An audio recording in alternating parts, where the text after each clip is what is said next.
Hi friends, இன்றைக்கி வந்து சிறடிக்ஸில் வந்து என்ன நடக்க போது நமக்கு ஃபஸ்ட்டு பார்த்தீங்கன்னா நம்ம மீனாக்கு வந்து கடை வந்து ஓப்பன் பண்ணுறாங்க. ஸோ அதில் வந்து எல்லோரும் என்ஜாய் பண்ணிட்டு இருக்காங்க. நம்ம அருணாச்சலம் தான் மொதல் வந்து பூ வாங்கி நம்ம விஜய்க்கு வந்து தலையில் வந்து வச்சுட்டு இருக்காங்க.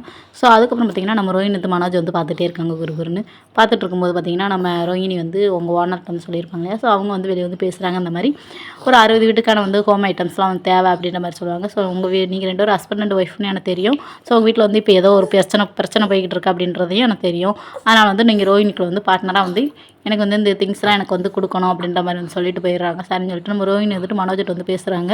எனக்கு இருந்தாலும் நான் தான் உனக்கு லைஃப் பார்ட்னர், எனக்கு தான் வந்தால் உன்னோட லைஃப் பார்ட்னர் நான் தான், பிஸ்னஸ் பார்ட்னர் நான் தான் அப்படின்ற மாதிரி வந்து ரோஹினி வந்து சொல்லிட்டு வந்து அப்படியே வந்து காரில் வந்து ஏறிடுறாங்க. சரின்னு சொல்லிட்டு பார்த்தீங்கன்னா விஜயா இருந்துட்டு மனோஜ் வந்து கேட்குறாங்க.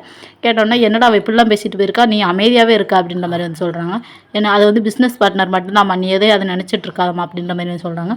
சொன்னதுக்கப்புறம் பார்த்தீங்கன்னா சரின்னு சொல்லிட்டு வந்து இங்கே வந்து முத்து இருந்துட்டு நம்ம நீத்துக்கிட்ட போய் வந்து பேசணும்னு சொல்லிட்டு முத்து ஃப்ரெண்டு வந்து பேசுகிறாங்க. அப்படி பேசும்போது பார்த்தீங்கன்னா எதுக்கு நீ தேவையில்லாமல் இன்னும் வாழ்க்கை அவனுக்கு எவ்வளோ நல்லது பண்ணியிருக்கான், ஆனால் நீ அவனுக்காக யோசிக்காமல் அவன் குடும்பத்தில் வந்து இவ்வளோ பிரச்சனை உண்டு பண்ணிட்டுருக்கேன், என்னானாலும் சரி நான் வந்து மன்னிப்பு கேட்கவே மாட்டேன் ஸ்ருதிக்கிட்ட அப்படின்ற மாதிரி வந்து நம்ம நீத்து சொல்லிடுறாங்க. சரின்னு சொல்லிட்டு நீ 2 நாள் வந்து மன்னிப்பு கேட்குற, இல்லைன்னா நீ இருக்கிற இடம் எல்லாமே ஆக்கிடுவேன் அப்படின்ற மாதிரி வந்து நம்ம முத்து வந்து மிரட்டிட்டு வந்து போயிடுறாங்க.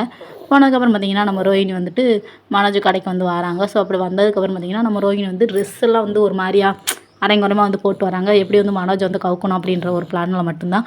சரின்னு சொல்லிட்டு வந்து போட்டு வரவும் நம்ம மனோஜ்க்கு வந்து அப்படியே ஷாக்காகி நிற்கிறாரு, என்ன பேசுன்னு தெரியாமல்.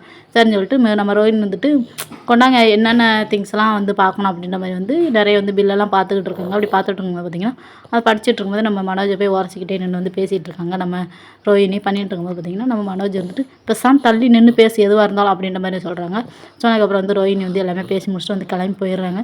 போனதுக்கப்புறம் நம்ம மனோஜ் வந்து அவங்க ஃப்ரெண்டுகிட்ட வந்து சொல்கிறாங்க, இந்த மாதிரி அவன் என் பக்கத்தில் வந்ததுனால எனக்கு ஒரு மாதிரியா பயமாகவே இருக்குது அப்படின்ற மாதிரி வந்து சொல்லிடுறாங்க. சொன்னதுக்கப்புறம் பார்த்திங்கன்னா சொன்னிக்கு வந்து செல்லு ஃபுல்லாமே தான் நடக்கும். ஸோ அவ்வளோதான், ஓகே போய்ட்டுட்டா. இந்த வீடியோ பிடிச்சிருந்துச்சா மறக்காம சொல்ல வந்து சப்ஸ்கிரைப் பண்ணிச்சுக்கோங்க.